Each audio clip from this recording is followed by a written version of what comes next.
esta sesión, que tenemos del estudio de la doctrina secreta, el tomo número 1, Cosmogénesis. Estamos todavía con estancia número 1, pero considero que esta estancia la vamos a terminar la sesión siguiente. Yo quisiera hacer un comentario. Probablemente ustedes dirán que nos hemos tardado. Alguien me hizo un comentario un buen rato en la estancia 1. En realidad, el tema de las estancias no es tan simple, sobre todo en Cosmogénesis, porque tiene cierta característica de utilizar hasta donde podamos la intuición. Entonces, en esta estancia me he tardado, pero en las siguientes, porque son 7 estancias de Cosmogénesis, le vamos a dedicar, dependiendo también de la enseñanza, entre 2 sesiones a cada una, 3 sesiones máximo, ¿sí? Para ir un poco más expeditos. Al final, cuando terminemos este material, que por cierto le pido a todos que cierren sus videos, por favor, porque disminuye la calidad del manejo de las imágenes. Gracias. Andrés, por favor, cierra tu video. Isaac, ¿vos grabarías también por las dudas? Sí, estoy grabando. Bien. Andrés, por favor, cierra el video.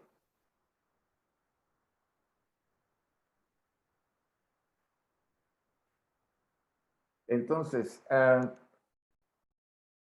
para que más o menos yo le calculo, si llevamos este ritmo, terminamos a fin de año el tomo 1 y haremos un repaso nuevamente de todas las estancias en su conjunto, no separadas, sino uniendo todas la enseñanza, haciendo una especie de línea de desarrollo, ¿sí? Que podemos trabajar en forma sintetizada. Es muy probable que las siguientes sesiones, no la siguiente todavía, sino dentro de 2 sesiones, a medida que nos habilitemos en el uso de los grupos, vamos a trabajar grupos dentro de este estudio. Ahí nos va a ayudar bastante Milce, que sabe bastante, y su esposo. Y vamos a hacer primero algunos ejercicios para más o menos tener la habilidad del manejo de los grupos y el trabajo. Haremos pruebas, a ver qué tal funciona, veremos qué falla, no falla, etcétera, etcétera. Bien.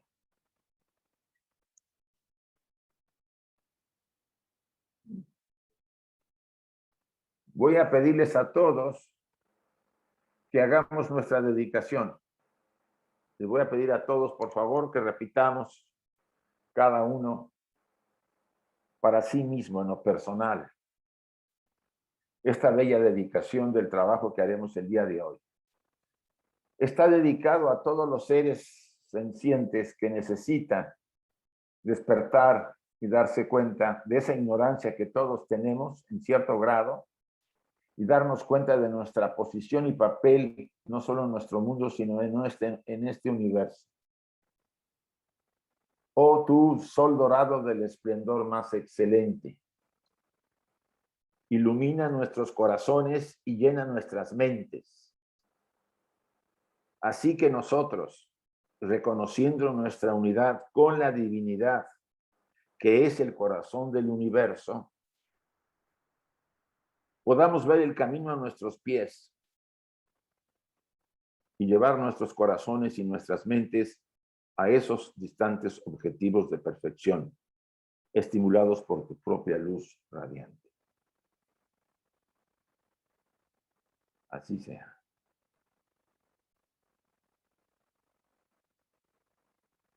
Ahora la dedicación a la señora Burnier, o más bien de ella, que ella la elaboró y gracias a Gaspar la podemos tener aquí ahorita. Hay una beatitud y un poder más allá de nosotros mismos que viene en ayuda de aquellos que están preparados para recibirla. Volvamos a aquellas grandes fuentes de las cuales emanan incesantemente la fortaleza y la inspiración a todos los que olvidando el yo personal, están resueltos a aprender y compartir sin reservas. Así sea también. Y esta última, oh Pushan, oh sustentador de todo, abre los labios de la verdad, ahora ocultos bajo áureo velo, para que los devotos de la verdad podamos ver.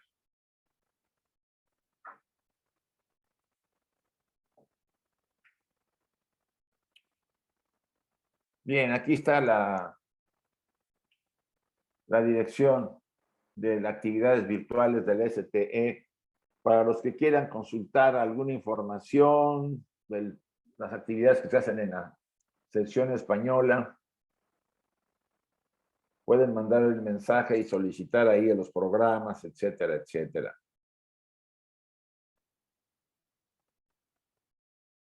Para los que sigan interesados en el estudio de la ciencia bajo la lupa de la teosofía, mañana tenemos a Enrique, como todos los martes, y aquí ponemos las claves para que las copien los interesados. ¿Sí? Es a las 6:30 hora de España, 11:30 hora de México, y bueno, ya pueden calcular las horas en otros países. Los vídeos de Enrique han sido subidos a al YouTube de la Rama Ceres, pero yo voy a tratar de enviarle todos a Enrique para que los suba a su página y puedan consultar su página y puedan ver los vídeos que estamos aquí elaborando. O también al YouTube de la sección mexicana, me imagino que así sería lo más adecuado en caso de que fuera de esa forma. Espero que hayan copiado las claves.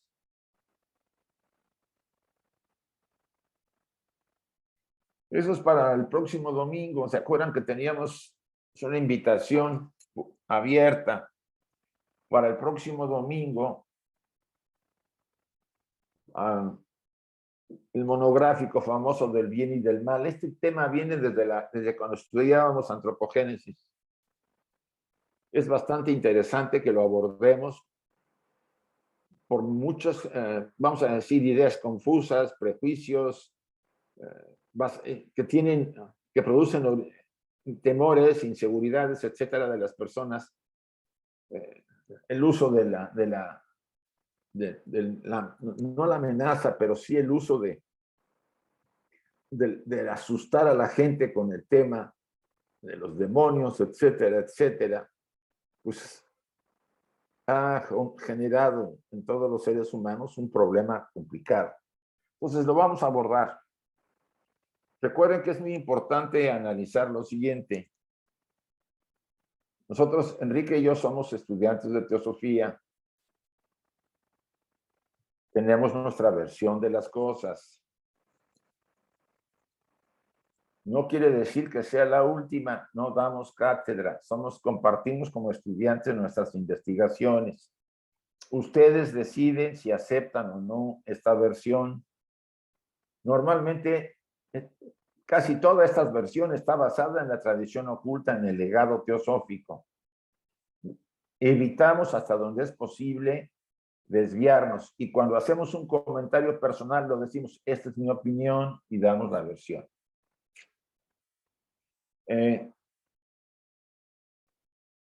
Lo decimos porque no se sienta que vamos a dogmatizar sobre todo en este tema del bien y del mal.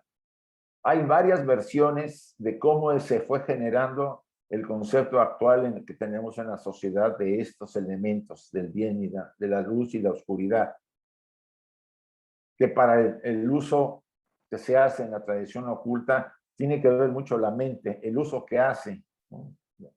Esa famosa ignorancia. Pero bueno, lo abordaremos el próximo domingo.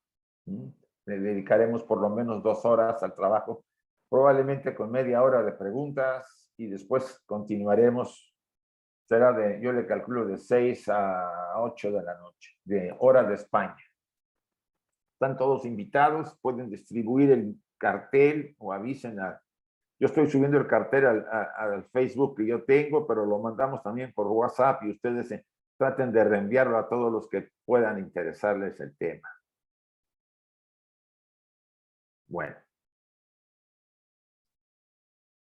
Entonces, si ustedes ven el calendario que les enseñé en la sesión anterior de este mes de agosto, ahora vamos a tener el día 15, el 7 y 8 es ya lo tuvimos Vivir y Morir sin Culpa, o sea, el seminario que tuvimos este fin de semana pasado. Ahora viene el 15, el monográfico sobre el bien y el mal.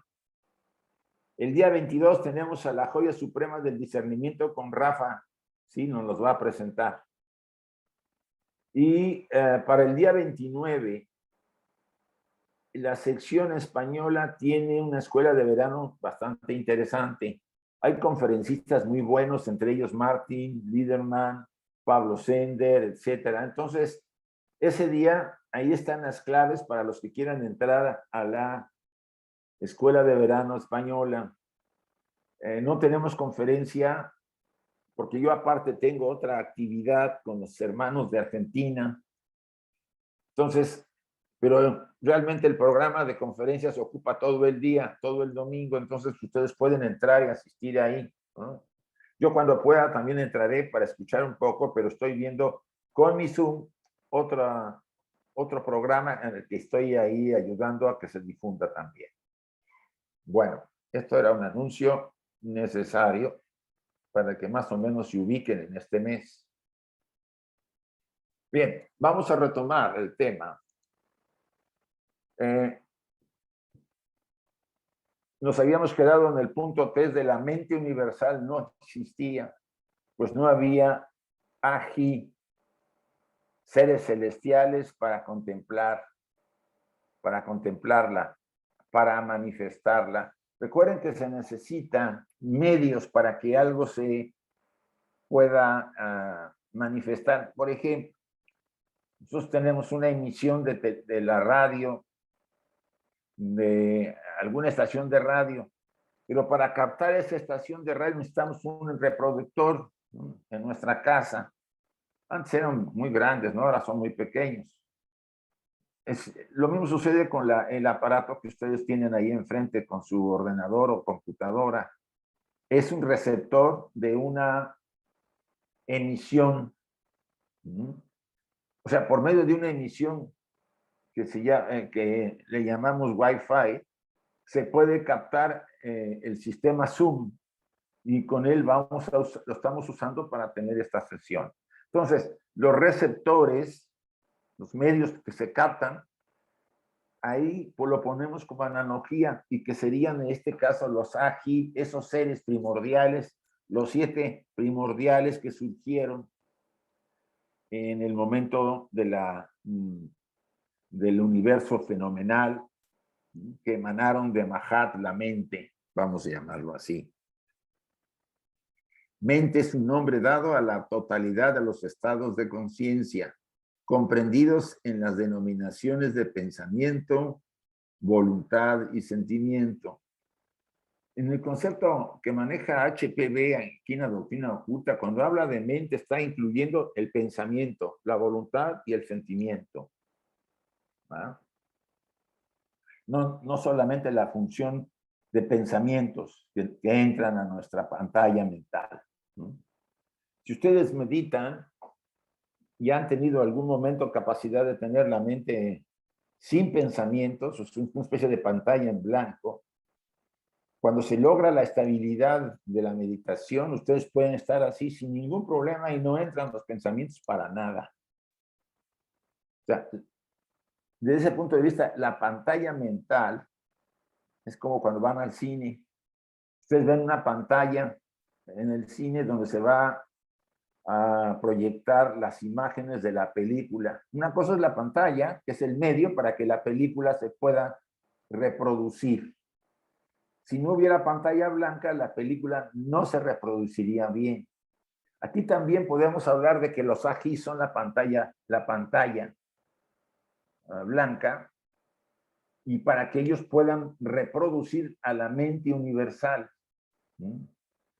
Los aquí la transmitirán a las siguientes generaciones de seres en los siguientes planos, ¿sí? a las jerarquías divinas que van descendiendo desde la más elevada hasta la más material, espíritu y materia, pero en realidad todo es espíritu, salvo que en diferentes formas de manifestación. Durante el sueño profundo, cesa la ideación en el plano físico, o sea, cesa la conciencia en este plano, y la memoria está en suspenso. Así es que en todo ese tiempo la mente no existe, porque el órgano por medio del cual el ego manifiesta la ideación, las ideas, los pensamientos, y la memoria en el plano material ha dejado de funcionar temporalmente. O sea, cuando ustedes decían vamos a dormir y empezamos a dormir, tener esos sueños profundos en donde no hay sueños, ¿no? Es como si cayéramos a una oscuridad. En ese momento, aquí nos dice HPB que cesa de funcionar la memoria y la mente no existe, no está, porque todo es oscuridad o estamos en el... No recorda, si recordamos un sueño, no se está refiriendo a esto. Estamos hablando del sueño profundo. Entonces, ¿ahí qué quiere decir? Que cuando estamos en ese estado profundo, los medios que usamos ahorita, dice, por el órgano, por el medio del cual el ego se manifiesta, la ideación y la memoria en el plano material, han dejado de funcionar en esos estados de conciencia profundos del sueño, en las profundidades de ese tipo de experiencia de ensoñación. Un nómeno puede llegar a ser fenómeno en cualquier plano de existencia. Ya habíamos hablado que en la tradición hindú se habla de que hubo dos creaciones. La creación noumenal, o la base del cosmos, y la creación fenomenal, los fenómenos, las formas, el cosmos en sí como lo conocemos, ¿no? Los planetas, las galaxias, el cosmos, los sistemas solares, todo. A eso se le llama fenomenal, que es un fenómeno. Pero la base de toda esa forma, la energía que se convierte en esas formas, originalmente se formó en un universo anterior. Por eso ellos hablan en los Puranas que hay una creación noumenal, o sea, la esencia de la energía que va a ser la base para la formación del universo fenomenal. Entonces, aquí nos dice, el nómeno puede llegar a ser un fenómeno en cualquier plano de existencia, solo con manifestarse en aquel plano por medio de una base o vehículo apropiado. Y durante la larga noche de reposo, llamada pralaya, cuando todas las existencias están disueltas, la mente universal queda como en una posibilidad permanente de acción mental, o como el absoluto pensamiento abstracto, del cual la mente es relativa manifestación concreta. Abstracto de la cual la mente es relativamente manifestación concreta. Creo que aquí lo repetí. ¿Qué quiere decir? Que mientras este universo se está manifestando, está viendo una evolución, tuvo un principio, andamos en él, hablamos, acuérdense de las rondas, de las cadenas, todo, mientras todo se despliega y sigue el universo moviéndose y expandiéndose, estamos hablando de un universo fenomenal, ¿no? De fenómenos materiales, luminosos, energéticos, de varios tipos. Pero todo esto, de alguna manera, si se acabara el universo, estaría en una forma pasiva, si puede decir, dice ahí, en reposo. Cuando entramos a la noche de reposo, la pralaya, cuando este universo se acabe, todo este universo fenomenal volverá a su esencia noumenal y se volverá a sumergir en la noche de reposo llamado pralaya. Entonces, todas las existencias se van a disolver, las galaxias, los sistemas solares, todo se disolverá, volverá a la fuente. la misma mente universal, Mahat, queda como una posibilidad permanente de acción mental. O sea, ella se va a retraer con todo y se sumergirá en la seidad, pero queda ahí como una posibilidad retraída, porque tampoco va a haber ningún medio para que ella se manifieste. Los aji también se regresan todos a la fuente, de la cual la mente es relativamente una manifestación concreta. O sea, la mente universal, mientras haya medios para manifestarse, tiene que haber un universo fenomenal y seres que puedan captar esa mente, receptores, vamos a llamarlo así. Se disuelve este universo, los receptores desaparecen. ¿Qué le pasa a la mente? Que está ahí, no tiene la manera de manifestarse y se va a recoger en la fuente o seidad. De ahí muchos de ustedes podrán entender que cuando viene la muerte física de cualquiera de nosotros, lo que acabó, lo que se disolvió o lo que murió fue el receptor material. Pero como tenemos otros receptores internos más sutiles, ¿no? El cuerpo emocional, la mente, los aspectos del alma y del espíritu, esos receptores siguen captando a esos elementos de la mente universal. Salvo en el caso del cuerpo que se disolvió, ya no es receptor. ¿Vale? Para que ustedes puedan comprender. O sea, mientras estamos acá, somos receptores. Y estamos completos, somos un septenario de 7 principios. Se muere el cuerpo físico y como normalmente cuando el cuerpo físico se disuelve la vitalidad, prana, y también el doble etérico, o linga sharira, como le llaman, o cuerpo astral también se le llama. Eso se vuelven a la fuente de donde emanaron, pero quedan los otros principios que hemos hablado de ellos. Esos principios que quedan siguen siendo receptores. Por eso la conciencia se traslada de este plano al otro plano, a los planos sutiles, donde tenemos vehículos, medios para recibir o ser receptores de ella. Aunque estemos un poco aturdidos, como ayer lo hablábamos, al principio estamos todos así un poco como mareados, porque al haber perdido el traje y la vitalidad, pues que hubo una revolución energética y los nuevos vehículos que tenemos del otro lado necesitan asentarse para que empecemos a ubicarnos. Quizá algunos puedan tener autoconciencia, tengan famosa lucidez, que es lo más demandante si tenemos un desarrollo profundo. Lúcido significa que sabes que estás muerto y te puedes mover en los planos sutiles de acuerdo a tu proceso kármico, ¿no? Pero con más inteligencia. Entonces, esto nos puede ayudar a entender la necesidad del universo fenomenal para que las energías que emanan de los 3 logos, del logos inmanifestado, del segundo logos y del tercer logos, o sea, que emanan de la unidad de vida, el espíritu y la materia, o la luz y la oscuridad, y la mente, que forman el triángulo,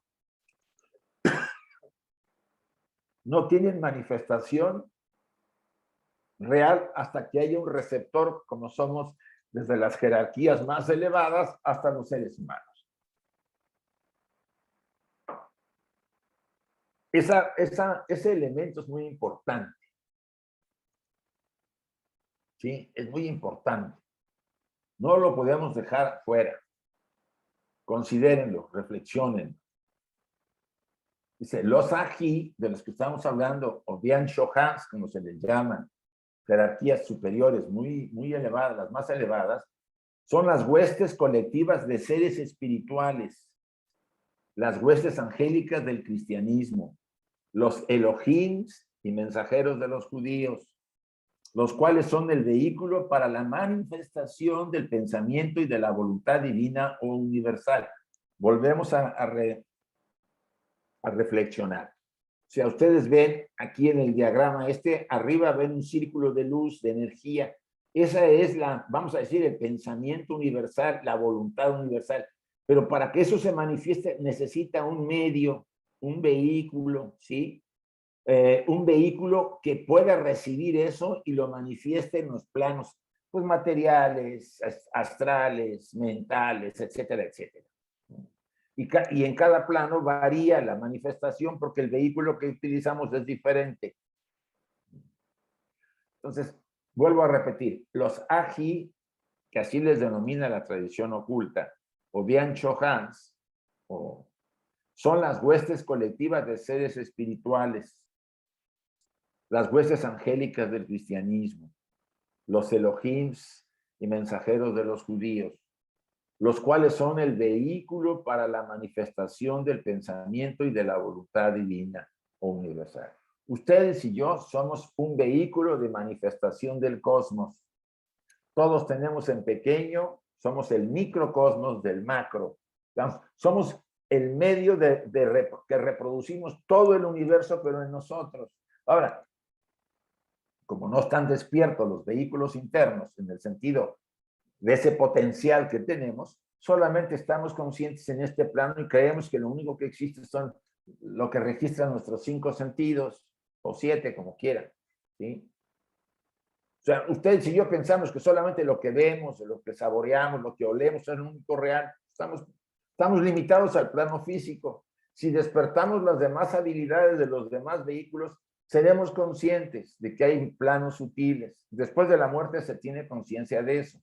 Ahora, hay individuos que por su desarrollo o por su herencia kármica traen habilidades como, por ejemplo, la clariaudiencia o la clarividencia. Pueden escuchar y pueden ver a seres de otros planos, por decir algo. Porque tienen el medio receptor para poder percibir eso. Entonces, el receptor es muy importante. Entonces, ustedes lleven esto a la naturaleza. Cuando ustedes ven una rosa material, una bella planta que les atrae, ¿qué es ella? Además de una planta bella, es un receptor de una manifestación de belleza superior a través de una forma material. No sé si lo puedan captar. O un animal. O una roca, una piedra preciosa. Es un receptor de aquella, vamos a decir, de aquel pensamiento o voluntad divina, aún en ciernes, porque la roca no puede manifestar demasiado, la planta solamente la belleza y la sensación, los animales se pueden mover y hay cierta inteligencia, hasta que llegamos al hombre que somos todo eso junto porque lo traemos dentro de nosotros. ¿Sí? Entonces,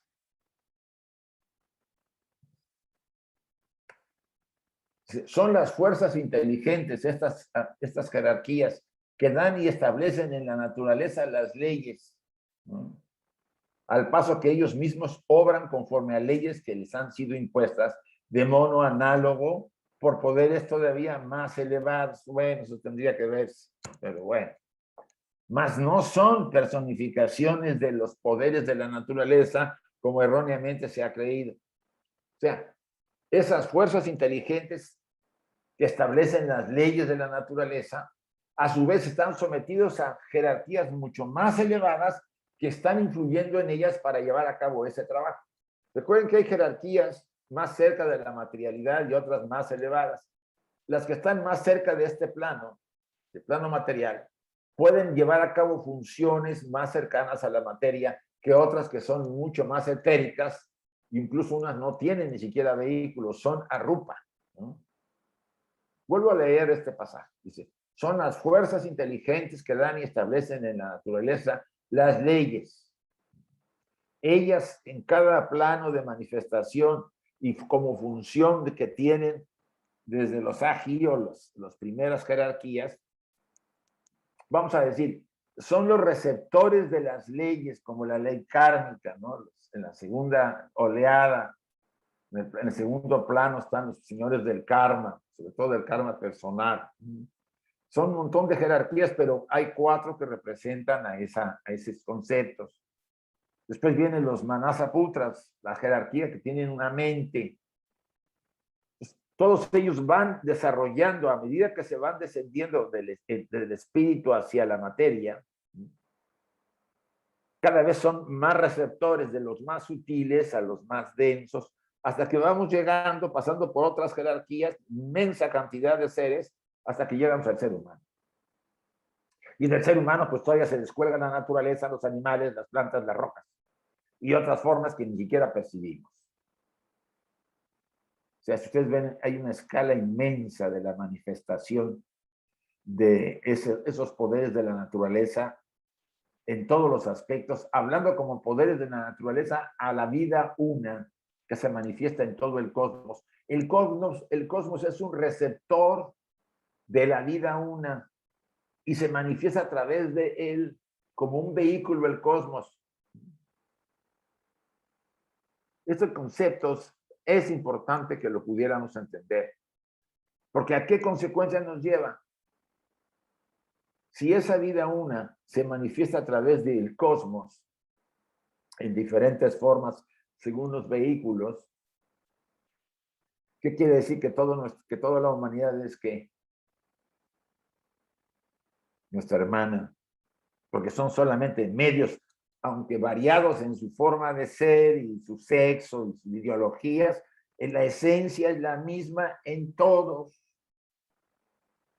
Y si es así, tendríamos que verlos de otra manera. No podremos verlos como diferentes. La persona que ve diferente a otro lo ve desde la parte superficial de la personalidad y de algunas otras estructuras, pero si pudiéramos ver la esencia de esa persona, nos daríamos cuenta que somos nosotros también igual. Somos uno con esa esencia. Entonces, cuando yo respeto este templo, estoy respetando a esa esencia universal, inmortal, porque es la seidad en nosotros. Y si lo respeto en mí, lo debería yo respetar en todos los seres humanos, en los animales, en las plantas, en las rocas, en todo, porque todo forma parte de esta vida una.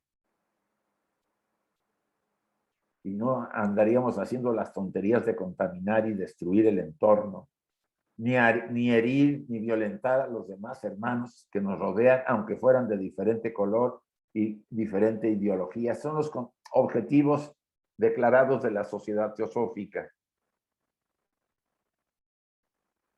Esto es para poder reflexionarlo y poder ponerle el enfoque práctico en nuestra vida.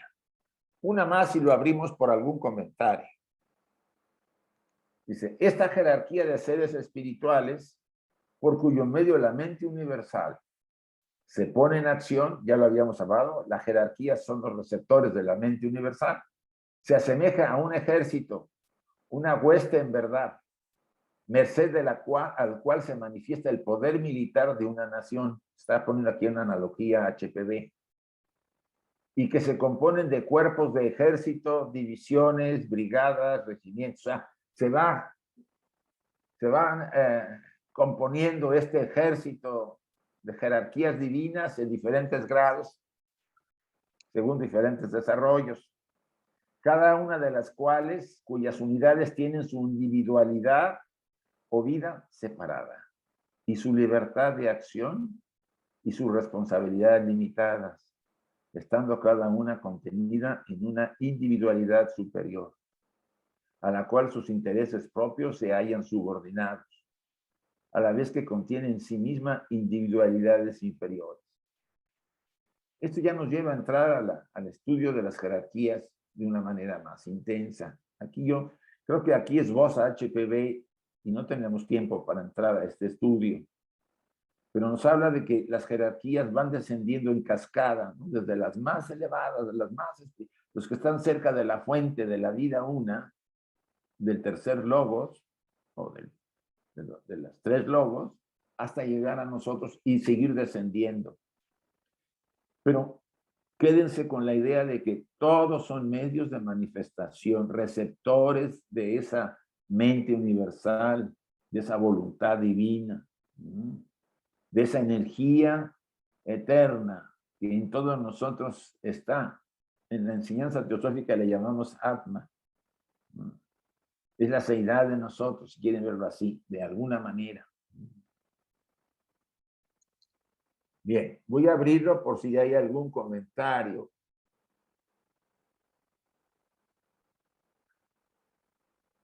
Ya sé que viene Salomón a preguntar. A ver, Salomón. Hola, buenos días, Isaac. Hola, buenos días. Gracias como siempre por tus conocimientos que nos compartes y también gracias por lo que nos mandas para que estudiemos un poquito antes de la conferencia.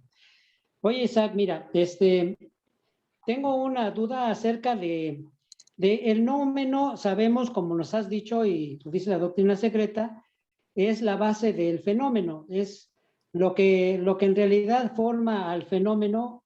Y mi pregunta es, durante la existencia de ese fenómeno en este plano material, va teniendo cambios, va teniendo evolución, cambios en la forma, en todo el organismo, vamos a pensar en el ser humano, en Sí. todo va teniendo transformaciones, modificaciones. ¿Esas modificaciones también se llevan a cabo en el nómeno o cómo sería? Sí, mira, el tema ahí está otra vez con nuestra mente que separa. La mente, mientras está en el juego de esto, está separado de esto, el nómeno está separado del fenómeno. Nómeno y fenómeno son unidos porque el fenómeno surge del nómeno. El nómeno es la base para que se forme el fenómeno. O sea, imagínate una casa.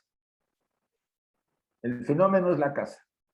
Pero para que se forme esa casa necesito arena, cal, ladrillos. Ese sería el nómeno. No sé si me puedas pescar la analogía. O sea, yo tengo una casa. La casa es el fenómeno. ¿Eh? Esa casa tiene una serie de facilidades para que yo viva, para que yo me descanse, etc. Vela como un hecho fenomenal en el plano material. Ahora, Sí. yo estoy poniendo una analogía. Para poder haber hecho esa casa, ¿qué necesitábamos? Te pregunto. Los materiales. Los materiales. Eso es lo que podríamos utilizar como analogía, como el nómeno.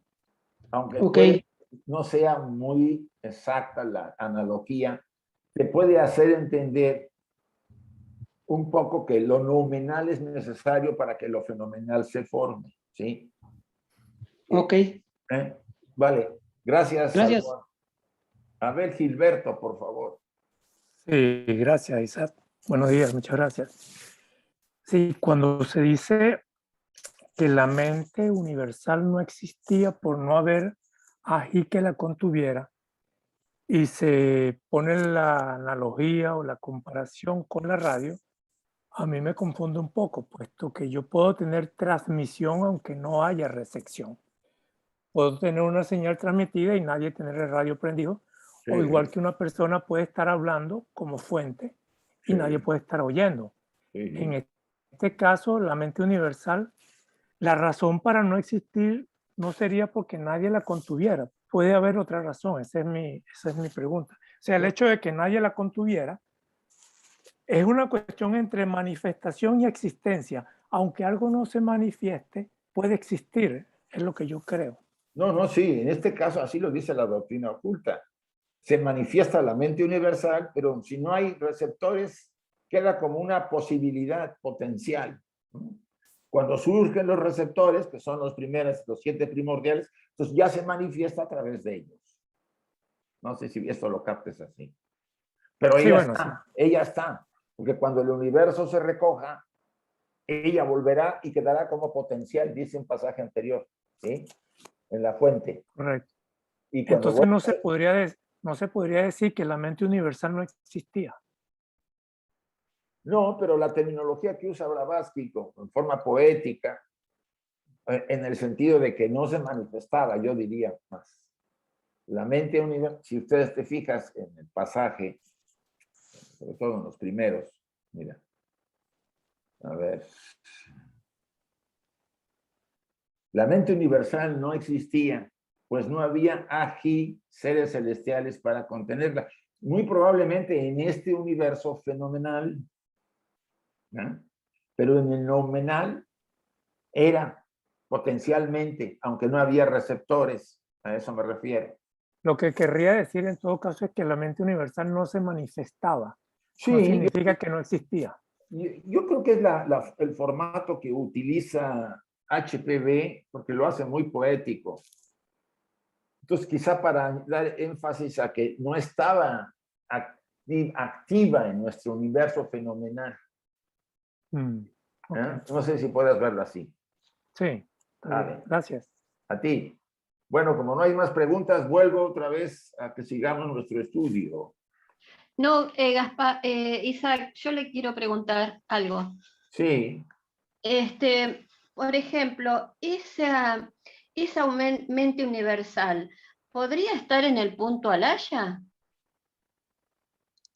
Sí, porque es Laya, como, no, Laya. sí, perdón, sí, en el punto Laya, porque es como una energía que va a tener todas las posibilidades. Sí, sí. Yo Bueno, les mandé un material para clarificar. claro, por eso le pregunto, yo lo leí. Sí. Y la otra consulta es, el punto, cuando hacía el punto y el círculo, el punto sí existe, lo que no existe es el círculo, porque ahí estaríamos haciendo la división. Mira, La separación, no la división, lo que perdón. hace Blavatsky es poner una serie de símbolos para explicar cosas muy abstractas. El hecho de que no puede poner nada que represente la seidad ya es un problema para Brahman, ya es un gran problema. Entonces dice, ¿qué puedo hacer para que utilizar un símbolo, que los símbolos penetran mucho en las profundidades de nuestra conciencia y que de alguna manera pueda ser captado por la mente? Es un círculo, ¿sí?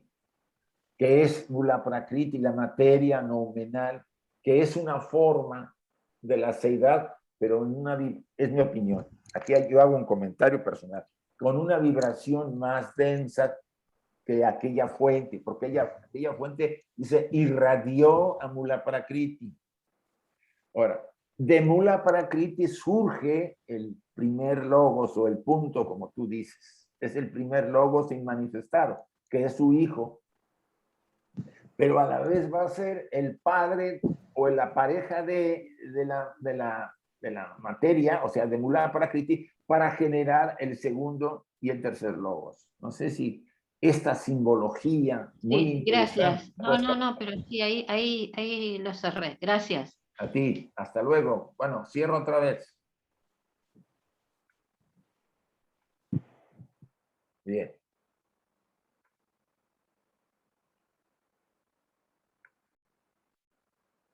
Las 7 sendas de la felicidad, y abajo está el comentario. No existían. Existen 7 senderos o vías hacia la felicidad de la no existencia, que es el absoluto ser, existencia y conciencia. No existían porque el universo hasta entonces se hallaba vacío, existiendo solo en el pensamiento divino. O sea, las 7 sendas de la felicidad no existían. 7 sendas, 7 medios, porque el universo, para mí, son las sendas para volver a la fuente de donde surgió todo, a nuestra realización. Para participar de este cosmos hay 7 medios. Los hindúes usan de una manera ya más reducida las 7 escuelas en el Bhagavad Gita, ¿no? Si pueden ustedes utilizar. Probablemente viene desde los 7 primordiales y la famosa teoría de los rayos, ¿no? Característica muy particular también de la enseñanza oculta, que no he querido meterme por ahí. Por ejemplo, las 7 escuelas. Está la Ñaña Yoga, la escuela del conocimiento de la yoga. La Bhakti Yoga, la escuela de la devoción. El Karma Yoga, la escuela de la acción. Y así vamos enumerando diferentes características de vías. Estoy poniendo una analogía, muy material, de vías para volver a la fuente, para convertirnos uno con la unidad de vida, para realizarnos. Entonces, dice, las 7 sendas de la felicidad, porque esa es la felicidad, no es la felicidad que tenemos en este plano, que casi siempre es más bien placer. Hay estados de felicidad muy pequeños que se dan pero más, porque están relacionados, nuestra felicidad la relacionamos mucho con el disfrute, ¿no? Con el placer. Es obvio que en la esencia quizás tenga que ver algo de ello, pero en sí, la felicidad, verdadera felicidad, es ese estado profundo de nuestra verdadera naturaleza. Los hindúes le llaman Sat Chit Ananda. No existía, no había universo, no existían.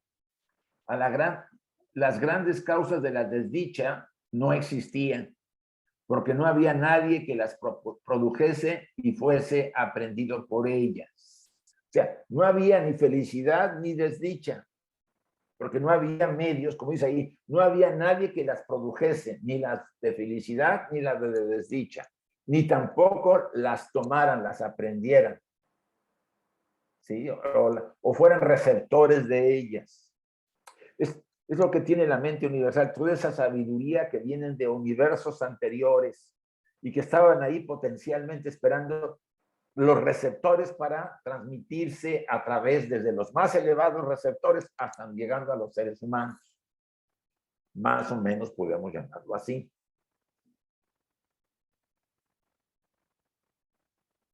¿Cuáles son las 7 sendas de la desdicha? No son sendas, dice de otra forma, dice, las grandes causas de la desdicha. De acuerdo a lo que se ha estudiado, se habla de 12 causas, o los 12 nidanas, o causas del ser. Cada una de ellas es el efecto de lo que ha producido la anterior, y a su vez causa de lo que va a suceder, estando basado la suma total de los nidanas en las 4 verdades, doctrina especialmente característica del sistema Hinayana budista.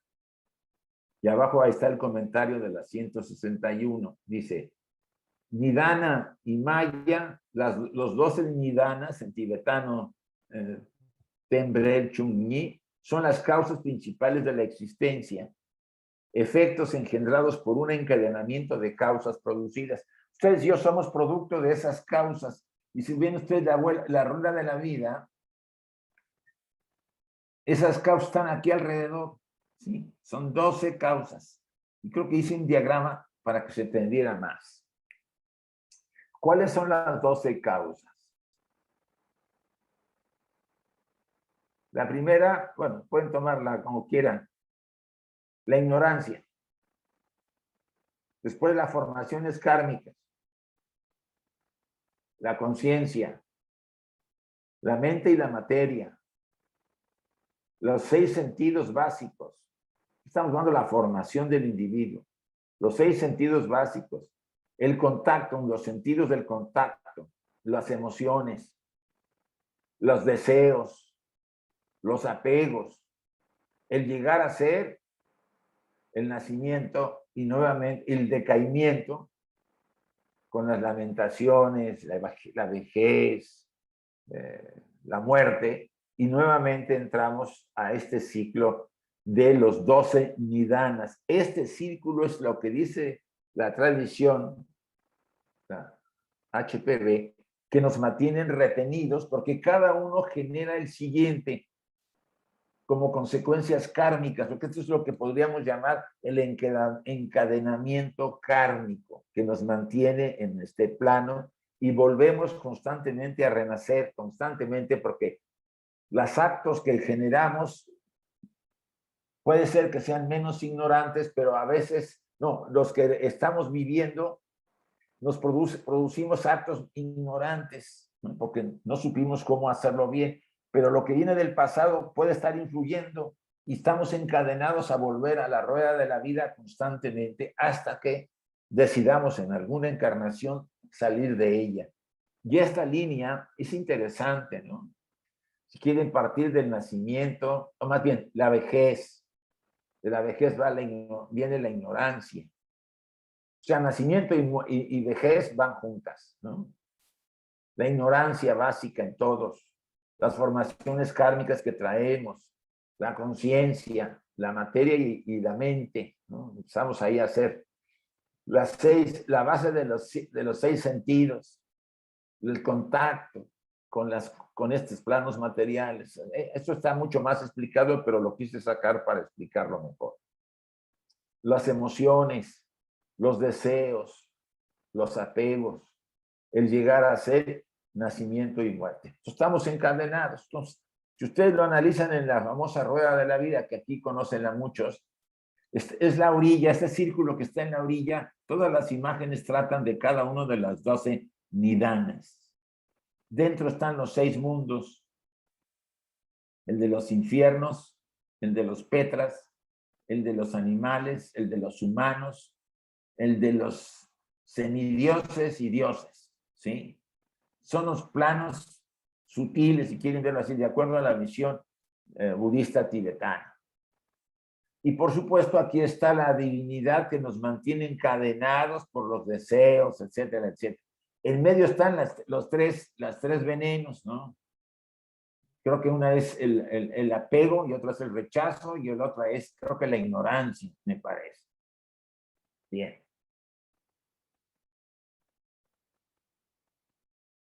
Pertenecen a ellas a la teoría de la corriente de la ley de encadenamiento que produce mérito y demérito, estas 12 nidanas, y que finalmente manifiesta al karma en la plenitud de su poder. O sea, de alguna manera esa teoría nos enseña a través de estos diferentes 12 elementos que nos tienen encadenados la función de la ley kármica. Es un sistema fundado en la gran verdad de que la reencarnación tiene que ser temida. ¿Por qué temerle? Pues la existencia en este mundo vincula al hombre solo con sufrimientos, desdicha y dolor, siendo la muerte misma incapaz de liberar al hombre de ello. Puesto que la muerte no es más que la puerta a través de la cual se pasa a otra vida en la tierra, después de un breve reposo en su umbral, o sea, en el Devachan. Es obvio que en este pasaje HPB hace un comentario, o alguno de los instructores hace un comentario, y asevera ahí de que la reencarnación tiene que ser temida. ¿Por qué puede ser temida la reencarnación? Pregúntense. Si ustedes van a morir, asuman que todos están de acuerdo con la reencarnación. No digo que sí, lo sea así. Todos saben que después de esta vida van a descansar un tiempo, si es por ahí, y después volverán. ¿Por qué dice aquí HPB que debe ser temida? Cuestiónense. Ella insiste en que nuestra existencia está llena de sufrimiento, porque cometemos acciones ignorantes. Ya vean los nidanas. Constantemente pensamos que lo que hacemos es lo correcto, cuando está teñida mis acciones de ambiciones, de egoísmos, de miedos, de envidias, de calumnias, de mentiras, de un montón de cosas que me parecen necesarias para vivir en una sociedad en que pues todo el mundo lo hace, y ¿por qué no lo voy a hacer yo? Obvio, no digo que no se me faciliten ciertas cosas materiales de una felicidad ficticia, que más bien son deseos que trato de satisfacer. Poco a poco me doy cuenta que todos esos actos, todas esas acciones de envidia, celos, apegos, sufrimiento a otros seres y a mí por hacer tonterías, me están generando sufrimiento y me están encadenando a un karma oscuro, negativo. Entonces, ¿qué va a pasar cuando reencarne? ¿Dónde creen que voy a pasar ahora que tuvimos el curso ayer y antier? Pues voy a caer en el plano astral o cama loca, y de ahí, pues, la verdad que no es nada agradable. Ya en la tierra la pasamos mal, imagínense ahí. No estoy metiéndome más abajo, sino simplemente a la vida de un hombre en términos generales, un poquito primitivo, vamos a llamarlo así, dedicado a dormir, comer y hacer el sexo, y piensa que no hay otra cosa en su vida, ¿no? Sí, le falta que el sufrimiento lo despierte. Acuérdense, el sufrimiento nos despierta. La necesidad de conseguir las cosas a cualquier precio, incluso quitándoselos a otros seres, o robando, o matando para conseguir cosas, nos va a generar un efecto y vamos a tener que sufrir Y por eso la reencarnación aquí aparece como debe ser temida. Debemos temer si vivimos de esa manera. Ahora, vivimos de una manera más equilibrada, más armoniosa con nosotros y con la naturaleza, con todos, más llena de esos principios éticos que profesamos, de la verdad, de la justicia. Yo no digo que de vez en cuando hacemos las nuestras, porque pues así somos, pero realmente fincamos nuestra vida en esa zona. ¿Qué ocurre? ¿La reencarnación va a ser temida? Pues no. Cuando estemos del otro lado, como ayer dijo uno que comentó al final de la charla, ni siquiera nos vamos a entrar a ninguno de los planos astrales, como vamos a pasar así como de ladito y observaremos ahí cosas media raras, pero seguiremos directo a la segunda muerte y después entraremos al Devachan. En caso de sujeto que quiso ser más noble y mejor, estoy hablando de personas, entonces ya no tendríamos que temerle a la reencarnación, sino al contrario. Por un lado, renovarnos, transmutar lo que no hemos podido limpiar y volver, aunque no tengamos conciencia de la nueva personalidad quienes fuimos en la anterior, volver y hacer nuestra parte porque las tendencias del anterior van a influir a que yo las haga de una manera determinada y no como la vida anterior que a lo mejor las hice pues apropiándome de todo. Pero como sufrí, aprendí las lecciones.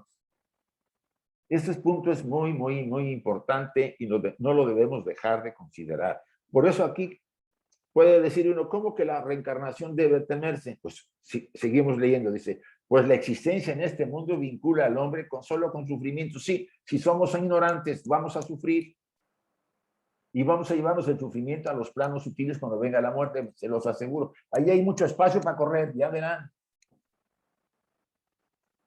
¿Y correr por qué? Porque vamos a sentir que nos persiguen los demonios que hemos creado nosotros aquí. Por ahí toman forma, como ayer lo hablamos, con el AP, lo que son la culpabilidad y remordimiento.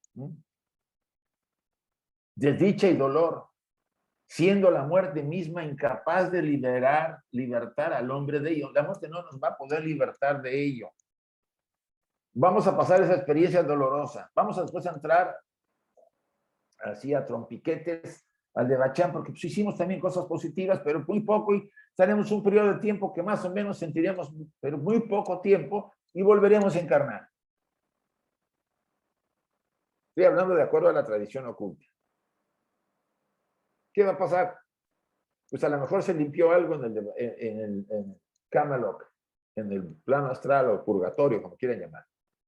A lo mejor se afincaron en el Devachan o paraíso, como le quieran llamar, ciertas cualidades positivas.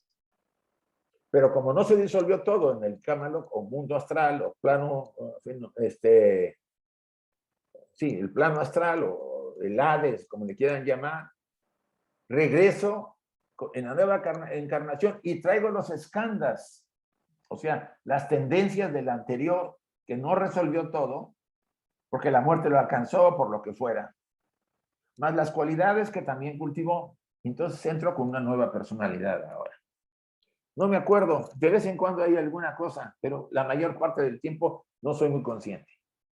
Salvo que esté yo desarrollado y que haya practicado en vidas anteriores, meditar, purificar mi vida, ser un ser que ayuda a los demás. Entonces, pues probablemente tenga yo a empezar a tener experiencias a través de los sueños, sobre todo,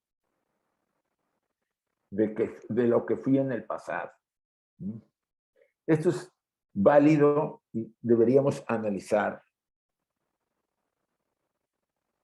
Aquí habla, no metí todo el pasaje, habla del Hinayana y del Mahayana, las dos escuelas del budismo en el Tíbet, ¿sí?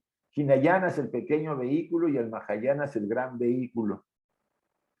El Hinayana, pues se puede decir que es más antiguo, casi, es el que fue formado por los arhats del Buda. Y el Mahayana es el resultado de que todos los estudiantes del Hinayana que tuvieron experiencias reafirmaron con su propio desarrollo aquellos aspectos y otros entraron ya directamente a esta versión del gran vehículo, ¿no? Por decirles algo. Es una expresión mística y ambos vehículos, el Hinayana y el Mahayana, significan que el hombre puede escapar de la tortura de los renacimientos. Esto es muy budista porque el Buda insiste que aquí venimos a sufrir. Y aún el de la falsa felicidad del Devachan, porque al final el Devachan, ¿qué es? Es una falsa felicidad. Es un estado de conciencia, no es un lugar. Es nuestro mundo interno que se despliega como todos aquellos actos muy positivos que hice y los vuelvo a revivir. No más que dura, en teoría, en ese estado, mucho más tiempo que en el plano físico. Aunque en el plano físico el tiempo sea diferente. Por medio del logro de la sabiduría y del conocimiento, únicos que pueden disipar los frutos de la ilusión y la ignorancia. Vuelvo a repetir esta parte. Los dos vehículos, el Hinayana y el Mahayana, es una expresión mística. Y ambos vehículos significan que el hombre puede escapar de la tortura de los renacimientos. Ustedes y yo podemos escapar de la rueda de la vida, sí. Pero la podemos escapar solamente cuando tenemos logros de sabiduría, purificación y conocimiento para poder salir de ella. Entonces, sí se puede salir de esta rueda, aunque nos parezca, en algunos casos, pues, el karma es tan bueno pues, que ya le encantó quedarse acá, ¿no? Pero en muchos casos, gran parte de nuestros hermanos en la humanidad pues, está sufriendo mucho. Todos hemos pasado por cosas muy difíciles. Entonces, ambos vehículos significan que el hombre puede escapar de la tortura de los renacimientos. Ustedes y yo, pues no es nuestro verdadero hogar venir aquí a este plano material. Nuestro verdadero hogar está en nuestra estrella padre, la fuente de donde emanamos. Y ahí es verdaderamente a donde pertenecemos, no a este mundo. Aquí estamos como de paso, aprendiendo lecciones y tendremos que volver y volver y volver hasta que aprendamos todas las que son volver. Y después ya no volveremos porque ya no generaremos karma que me retenga en estos mundos. Mis deseos habrán disminuido al grado que no me interese. Y si vuelvo, será para ayudar a los que están todavía ahí encadenados en la oscuridad de la ignorancia. La falsa felicidad del Devachan, porque hasta el Devachan, que aunque parece ser un disfrute y una compensación de la naturaleza, al final es una cosa falsa, es una ilusión. Por medio del logro de la sabiduría y del conocimiento, únicos que pueden disipar los frutos de la ilusión y de la ignorancia. Maya o ilusión es un elemento que entra en todos los seres finitos, dado que todas las cosas que existen poseen tanto solo una realidad relativa y no son absolutas, puesto que la apariencia que el fenómeno oculto asume para cualquier observador depende de su poder de cognición.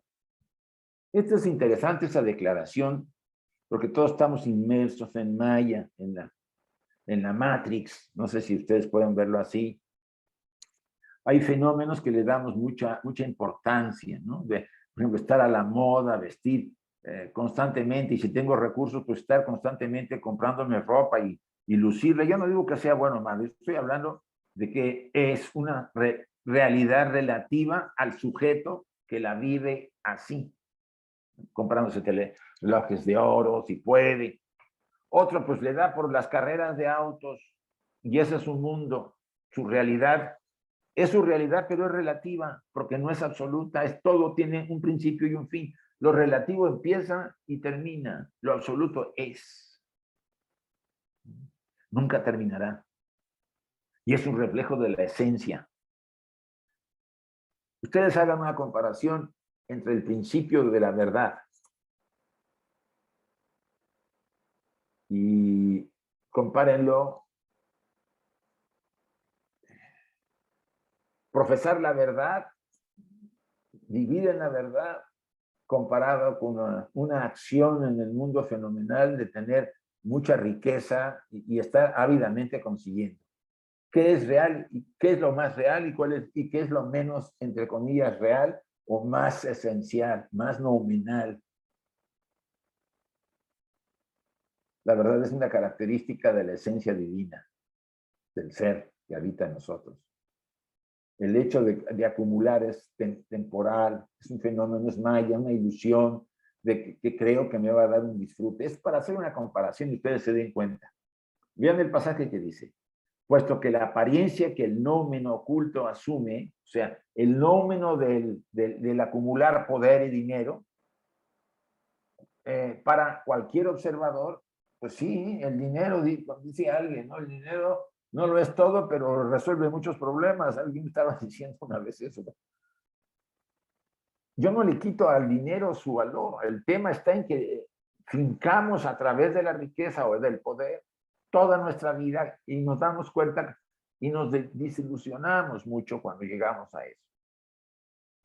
Yo antes narraba mucho la historia, la vida de este multimillonario norteamericano, creo que fue de los años 30, que tuvo mucho dinero y tenía hoteles, promovió mucho la aviación, los grandes aviones, empezó a él a meterse en eso. Howard Hughes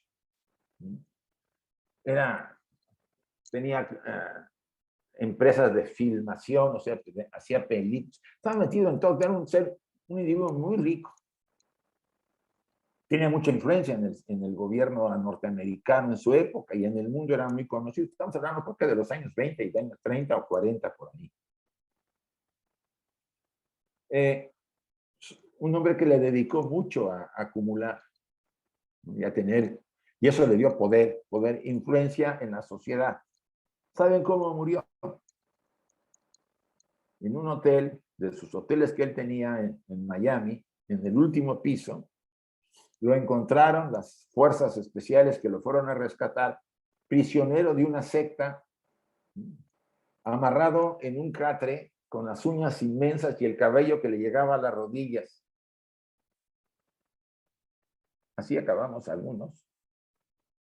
¿De qué le sirvió todo eso cuando se perdió a sí mismo? Sí, quizás un ejemplo muy extremo. Y no dudo que las posiciones de poder y de dinero sirven siempre y cuando seamos equilibrados cuando las tengamos. El uso que, si las recibimos porque el karma nos las da, tenemos que buscar la mejor forma de usarla. Y una de las mejores formas de usarlas es compartiéndola con los demás, porque no estamos solos. Acuérdense que todos estamos bajo la unidad de vida.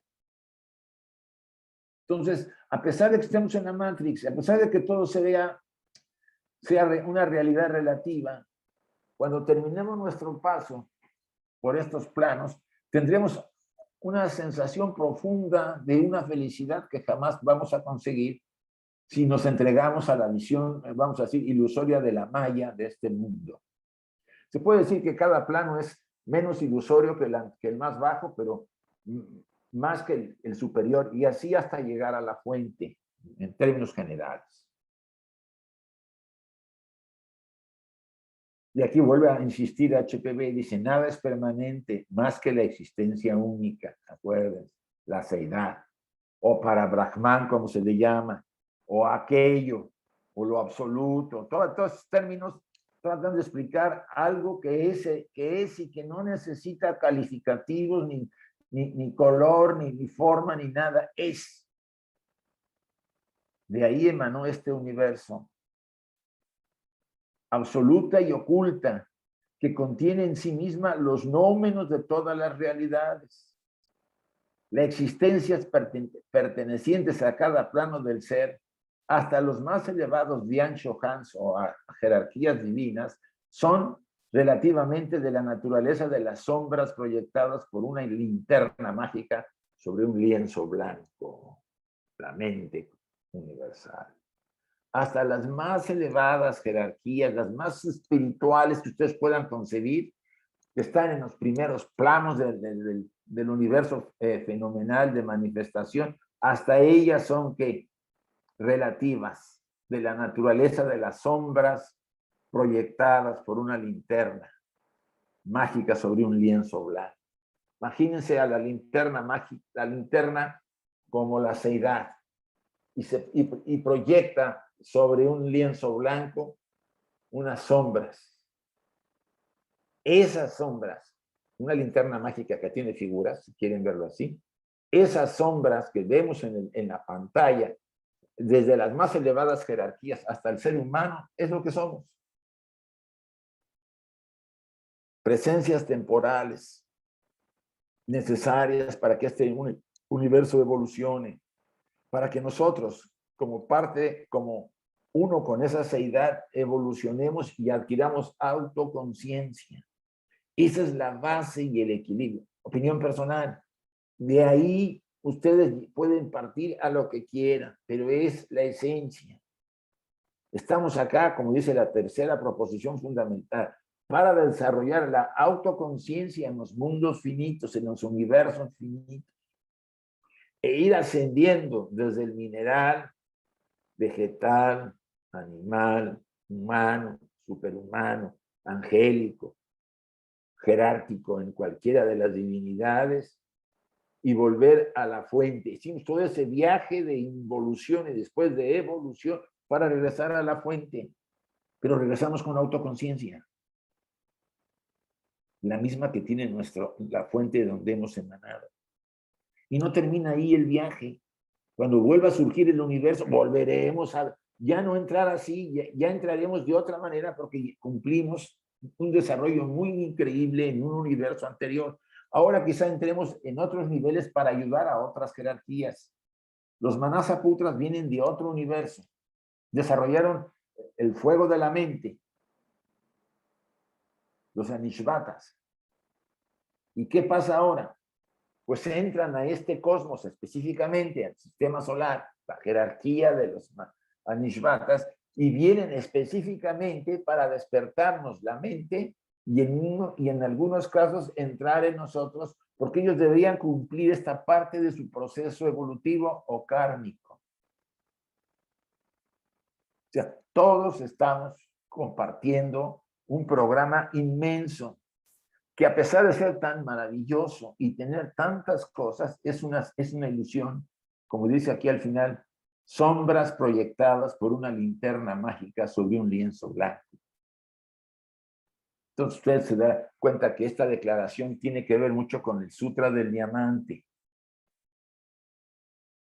donde la fuente de donde emanó este cosmos es que el espacio, y tras el espacio está la seidad.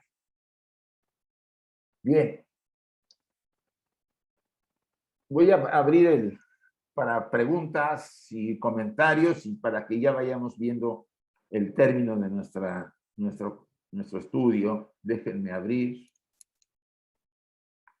Ahí hay varios. Bien, Arturo Yepes.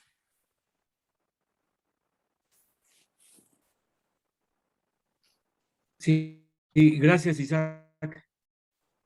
Gracias. Sí, Bueno, un saludo y agradecimiento, como todas las veces, de la formación en la que me encuentro.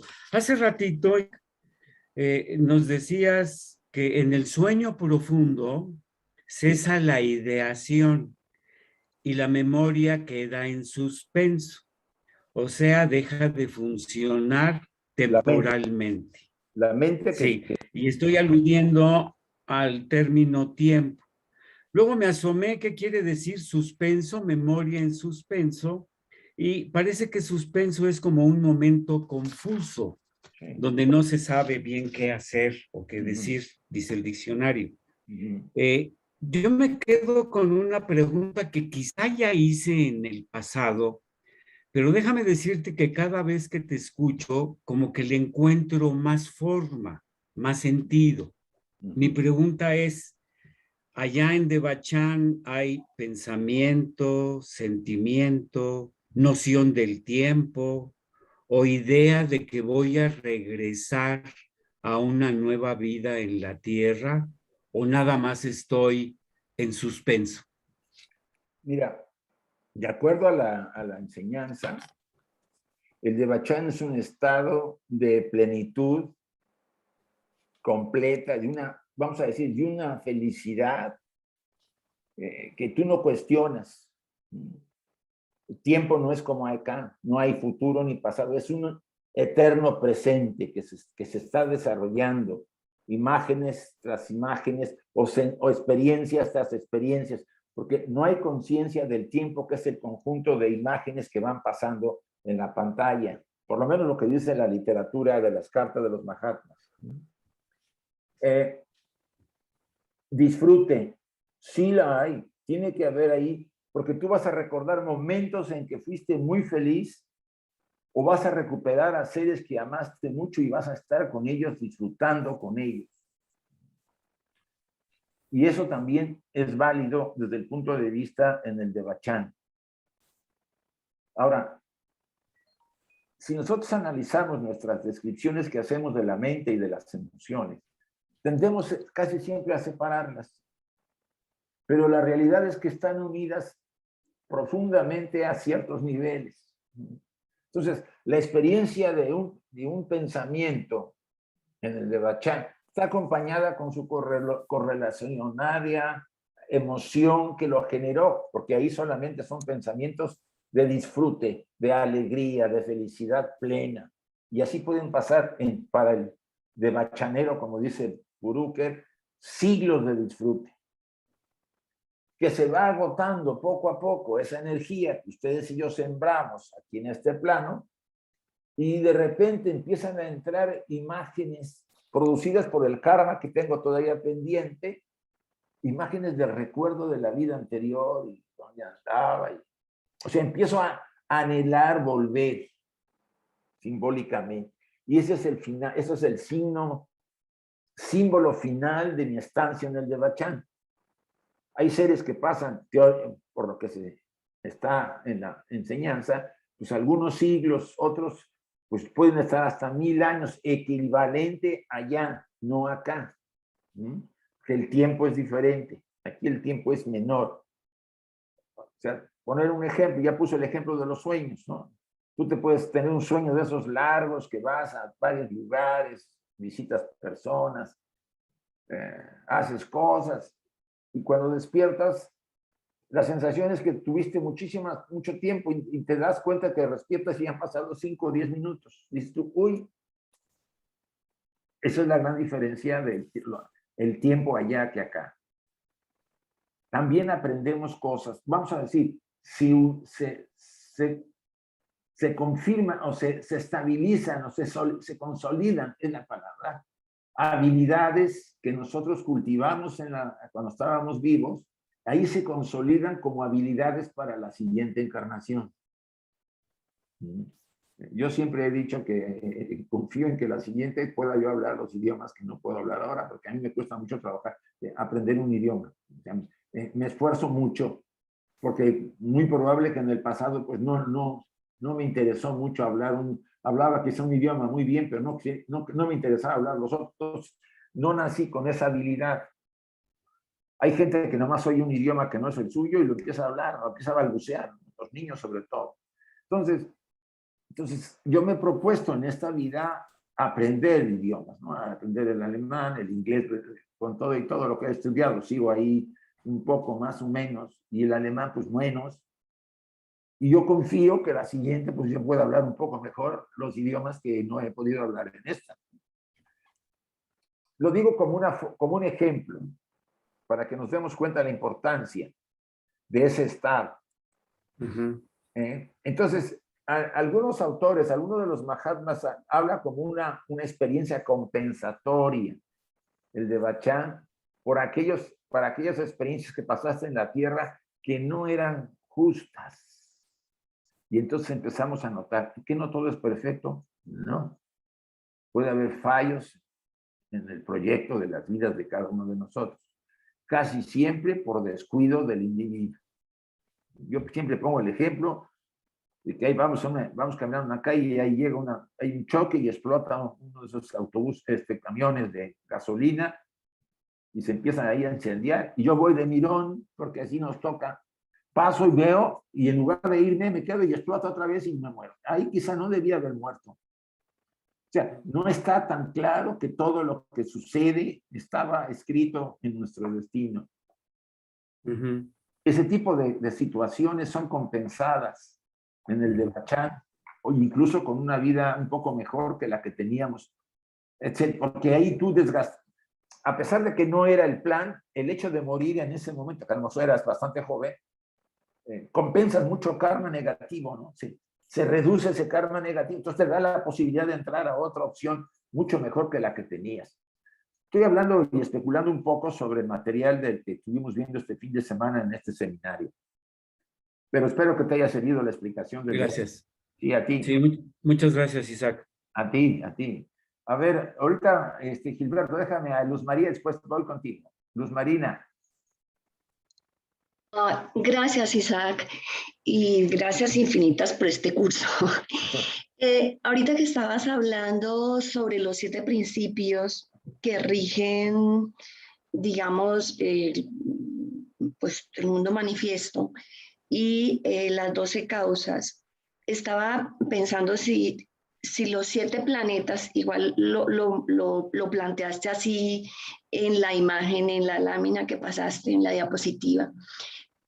Los 7 planetas tienen que ver con ese nivel más concreto de esos 7 principios que rigen obviamente el sistema solar. Y si esas 12 causas tienen algún simbolismo con el número 12, que sea, por ejemplo, los 12 apóstoles, los 12 trabajos de Hércules, y están los 2 vinculados en el desarrollo de la evolución humana. Y por supuesto puede ser una vía de conciencia, si lo estudiamos o lo aplicamos en la vida diaria, aquello de la astrología, no el horóscopo diario, sino la astrología pues profunda, y tendría que ver esa manifestación concreta con estos principios pues que entiendo los 7 aquí pues están a un nivel mucho más alto, o las 12 causas que generan la formación del ser humano, la expresión de lo que está creado, digo yo, la experiencia humana. Sí. Si se podría asimilar allí estos 2 conceptos. Gracias. Mira, sí se puede. Lo que pasa es que esto requiere un estudio comparativo mucho más profundo. Cuando HPV da en la clave de la teosofía la constitución del hombre de los 7 principios, pues ella tuvo ahí una discusión con Sugar Rao que hablaba solamente de 4, porque a Sugar Rao insistía en que se estaban dando con conocimientos que no eran adecuados porque el público en general no estaba iniciado. Tuvo una discusión con él. HPV habla de 7, en otras partes de sus escritos de 10 y en otras partes de 12. O sea, estudiando a fondo la doctrina oculta, está no solamente en la doctrina secreta, sino en los collected writings de ella y de otros autores, tú vas a poder encontrar que la relación de 12, 10 o 7 es básica. 12 pues son los 12 signos del zodíaco, etcétera, etcétera. Muy relacionada con las 12 divinidades, muy relacionada con nuestros 12 principios, que aunque para cuestiones prácticas y de estudio solamente se habla de 7, porque ya se nos complicamos muchísimo si nos metemos a lo demás, ¿sí? Eso ya es, diríamos, enseñanza oculta dura, que requiere pues un estudio largo y para que no te confundas. En la constitución del ser humano de los egipcios, de las primeras dinastías del Imperio Antiguo, hay una constitución de 10 principios. Ya ahí ya viene la característica del 10, pero también del 12. Ella misma lo dice en varios pasajes. El ser humano tiene hasta 12 aspectos en su constitución, pero para fines prácticos y de manejo se habla de 7, y que ya los 7 tuvo lo suyo para llegar a esa conclusión.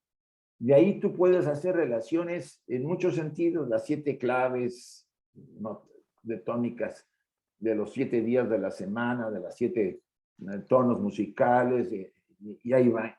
Y se empiezan a meter a las 7 jerarquías que tienen que ver con los 7 planetas sagrados, etcétera, etcétera, aunque hay mucho más. Los antiguos hablaban de 7 planetas sagrados, pero se sabía que había más planetas, pero eran secretos de iniciación. Por eso, aún se supone que todavía en el sistema hay 12 planetas, aunque no están descubiertos algunos. Pero sí, te puedo decir, Luz Marina, que ahí se puede hacer una correlación de todos.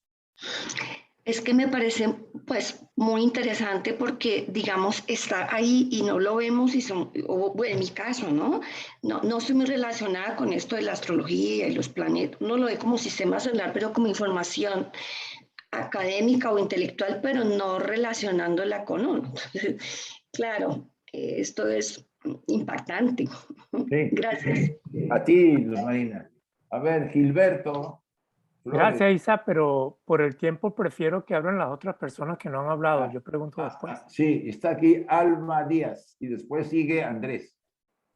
Sí, hola Isaac, hola a todos. Sí, mi duda estaba en la primera parte de la Shloka, en la expresión los 7 senderos de la felicidad, que por ahí es un tema más semántico, porque en uno dice los 7 senderos de la felicidad no existían, y después cuando, digamos, abajo en el comentario habla dice, existen 7 senderos o vías hacia la felicidad.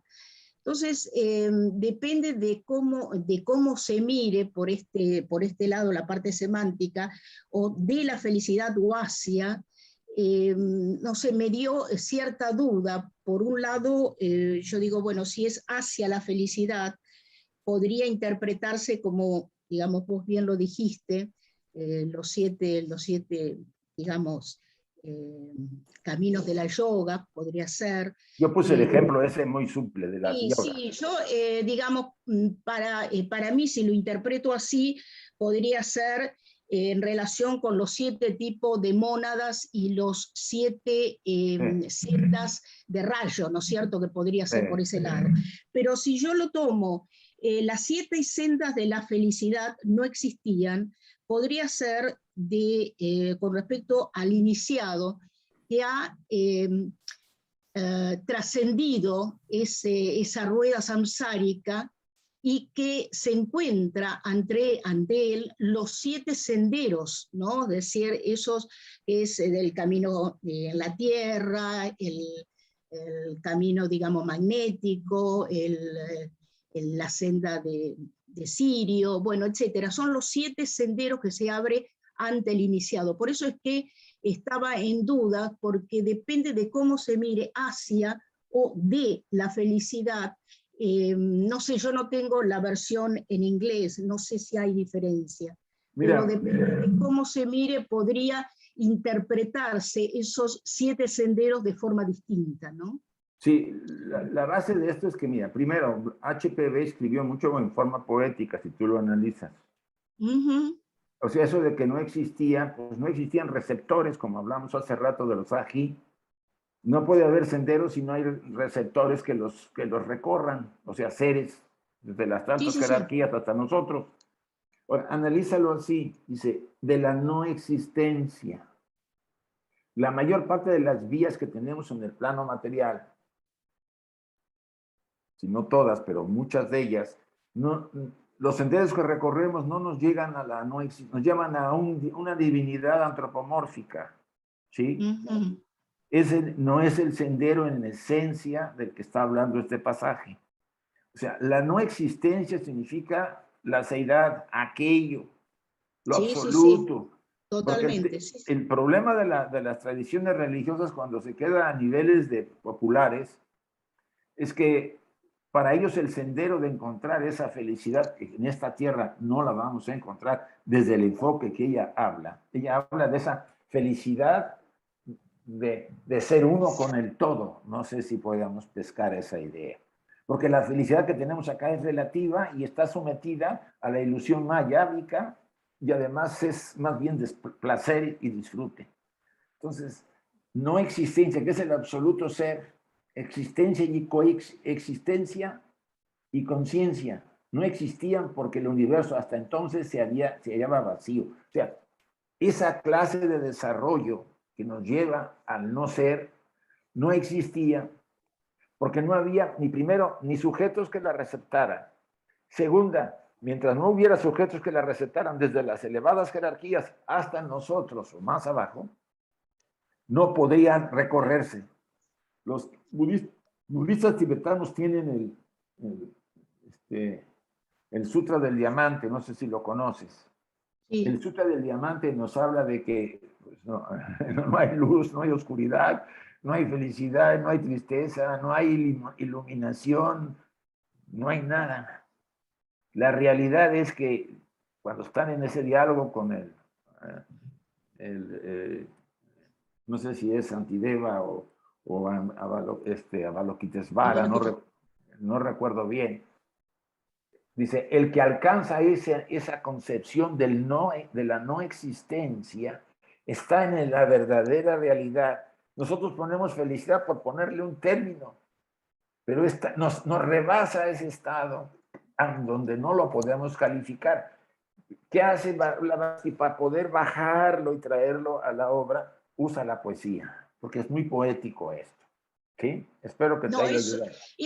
Eso me quedó claro. Mi tema era precisamente del tema de los 7 senderos, que podría también vincularse, digamos, al iniciado cuando ya trasciende, digamos, este mundo samsárico.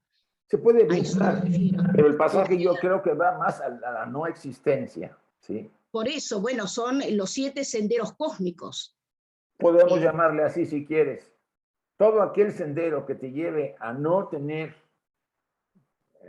una relación con la ilusión de esta matrix, de este universo mayábico, es el sendero de la felicidad de la que está refiriéndose acá. La vía para eso.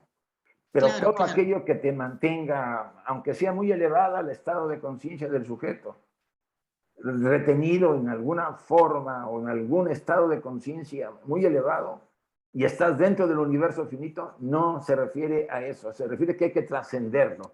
Pero es complicado esta parte, yo la entiendo. Por eso, gracias. Gracias a ti. Sigue Andrés y después Emilio, por favor. Hola Isaac, antes que nada darte la gracia a ti y a todos los compañeros. Y la pregunta que quería hacerte es que por ejemplo, cuando una persona fallece, está en un, digamos, estado de adormecimiento durante algún tiempo, sí, y poco a poco va despertando conciencia hasta que entra dentro del Devachan. Sí. Pero la pregunta que quería hacerte es cuando has comentado que el Devachan es una ilusión.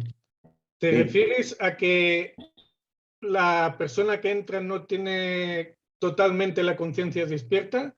Sí, la tiene. La tiene más viva que acá. Vale, entonces, por muy sutil que sea, digamos, todo lo que veamos allí dentro continúa siendo Maya. Sí, por eso habla de que Maya, a pesar de ser un disfrute intenso, no es verdadero, en cierta forma. Entonces, ¿cómo sabemos, por ejemplo, si las personas que podamos ver allí, que hayan fallecido, que son reales, que no es una creación mental nuestra? Mira, aquí ya entramos a las variantes de este tema. En teoría, es como si tú entraras en una especie de cápsula, Andrés. Una cápsula de energía, donde todas las energías que tú echaste a andar durante tu vida en este plano se van antropoformizando y empiezan a entrar una tras otra, o las escenas, no una tras otra porque sería consecución, sino se van presentando, ¿no?, poco a poco, con una intensidad y una forma muy real a tu conciencia, y tú vuelves a disfrutar de lugares, de personas, etcétera, que no son esas personas. Son reales. proyecciones, son proyecciones nuestras. Suponte que tú tuviste un hijo y lo perdiste, ¿no? Te causó mucho dolor, la pérdida, lo querías mucho. Bueno, ¿qué hace la naturaleza? Vale, en el Devachan tú lo vas a encontrar y él va a estar contento, van a andar mucho tiempo caminando por lugares bellos donde tú querías disfrutar con él. Y poco a poco se va a ir desvaneciendo esa escena sin que tú te percates y entrará otra que te produce tanta intensidad. Ahí se preguntaba mucho, le decía, creo que Sinet, le decía al instructor o al maestro, Si no, se aburre uno de tener tanta felicidad. Dice, no te vas a aburrir, al contrario, te vas a llenar de esa, porque es la compensación en muchos sentidos de aquellas formas de actividades en el plano material que, como dice aquí el pasaje, tienen mucho sufrimiento. Muy bien, entendido, te has explicado perfectamente. Gracias, Andrés. Emilio, Gracias por a ti. favor. Hola, gracias. Intentaré ser breve porque Sí. quiero hacer referencia a esta esloca, en términos generales, claro está. Sí. Es una esloca que a mi modo de entender hace una referencia bastante clara a ciertas enseñanzas budistas. Yo la he visto así, como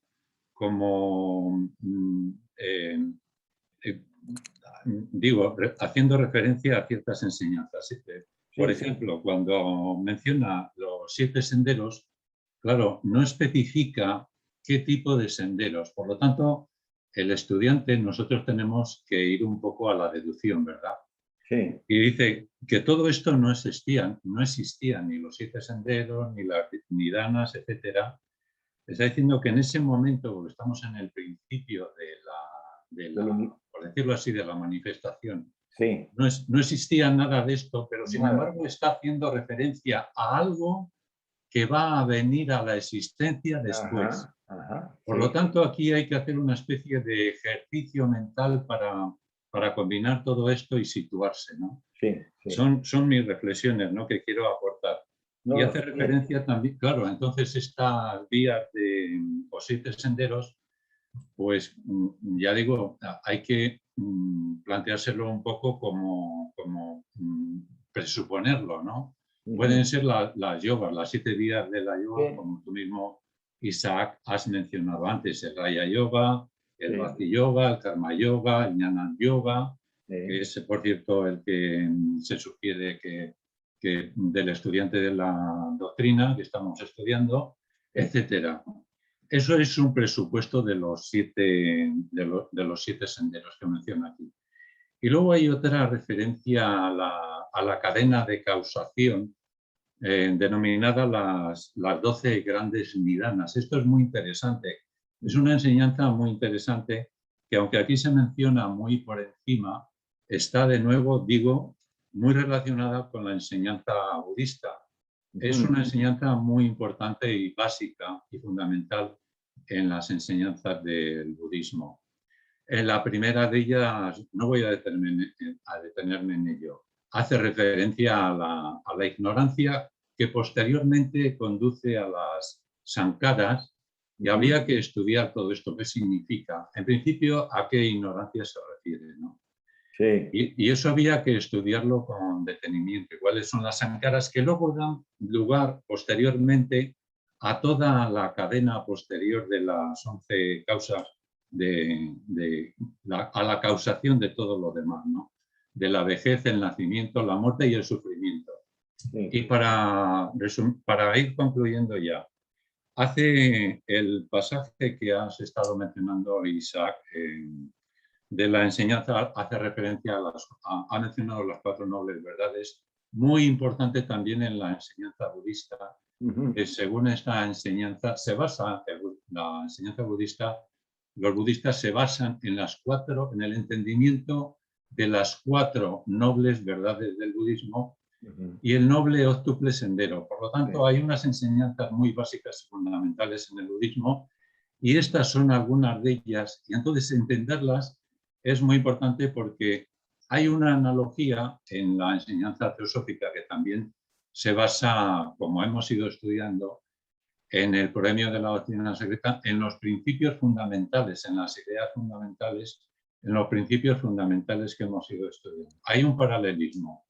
Entender estos principios y estas enseñanzas fundamentales de la una y de la otra enseñanza es muy importante detenerse en ello, porque de su cierta comprensión viene luego el entendimiento de todo lo demás, que es ya bastante en detalle lo que hay que ir entendiendo, ¿no? Decir solamente, para terminar, lo siguiente, refiriéndome del por qué la reencarnación debería ser considerado como algo a temer, ¿no?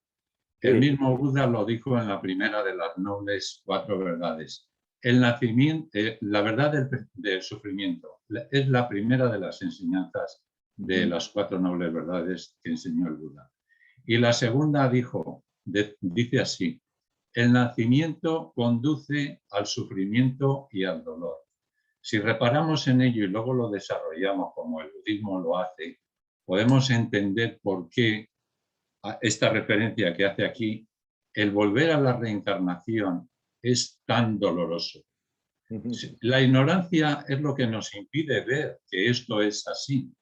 La sabiduría, por ponerlo en el lado opuesto de la ignorancia, es lo que nos hace entender que el existir en el reencarnar una y otra vez, vamos a ir entendiendo por medio de la comprensión del estudio, como decía Isaac, el sufrimiento es lo que nos da las pautas para entender que hay que irse liberando de todo esto, porque esta existencia y el reencarnar una otra vez es doloroso y es el sufrimiento. Y la enseñanza budista, con todo esto que tenemos aquí y demás, es uno de los fundamentos para ir saliendo de este sufrimiento. En resumidas cuentas, y termino, de esta existencia. Sí. Bueno, gracias y perdón si me he extendido. No, estuvo muy bien tu aportación, Emilio.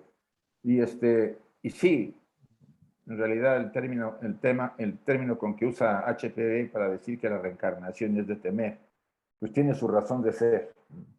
Gracias. A ver, Enrique, por favor. Hola, era nada más para el tema de los rayos. Yo le quería comentar cómo lo veo yo a la persona que preguntó. Sí. Yo lo que veo es que, hablando otra vez del Sutra del Corazón que comentabas, en un inicio, cuando quieres saber cuáles son tus principios y cómo son, pues obviamente que te dice, ¿quieres saber cómo es Atma? Pues el Sutra del Corazón. Ahí no hay nada, ni oreja, ni oído, ni nada. ¿Quieres saber cómo es el plano físico? Bueno, pues es obvio, todo lo que vemos acá. Y luego los planos intermedios. El rayo original, que contiene 7 rayos, o según los pitagóricos 12, que serían las notas musicales más los bemoles. Entonces, da igual en qué rayo te montes, vas a ir hacia, por lo menos así es como lo veo yo para la persona que son esenciales y son originales, aunque fueran bemoles, porque los bemoles solamente sirven para hacer los armónicos completos una vez que llegamos al gran concierto armónico de la humanidad, que sería la fraternidad. Pero mientras no llegamos a esa fraternidad horizontal, entonces, con que nos montemos en cualquier rayo, y el rayo es verdadero, y es el que nos va a llevar directamente, obviamente, nos va a llevar a Atma. Bueno, es lo que quería comentar, perdón que ando en la carretera. Sí, porque se oye mal tu transmisión, pero está bien. No, sí, en realidad el tema de los 12 rayos, o de los 7 rayos, hay una obra creo que es de Van der Leeuw. Ahí habla de los 7 rayos. La idea es que todos tenemos los 7, salvo que uno es el que es preponderante. Yo tengo, por ejemplo, si soy del primer rayo, tengo los otros 6, pero el primer rayo es el que más, vamos a decir, es más fuerte en mí. La voluntad, por ejemplo, creo que es el primer rayo. Y así. Pero bien, es un tema que requiere también todo un estudio. Y quisiera yo ya terminar por la hora, son las 8:20, de acá de España. Les pido a todos que sigamos la invocación para cerrar nuestra sesión. Voy a cerrar los micrófonos y les voy a pedir a todos que repitan las frases después que yo las mencione. Cierren unos instantes sus ojos, por favor.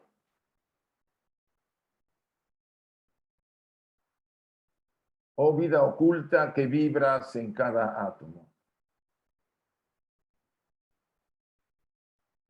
Oh luz oculta que brillas en cada criatura.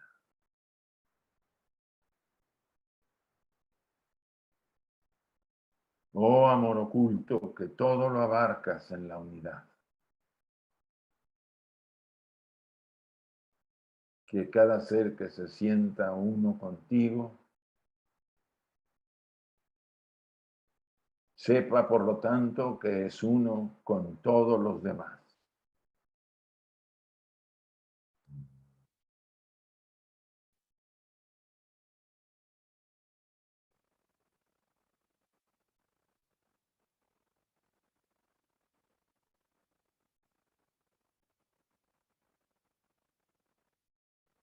Así sea. Gracias a todos. Ahorita les abro el micrófono.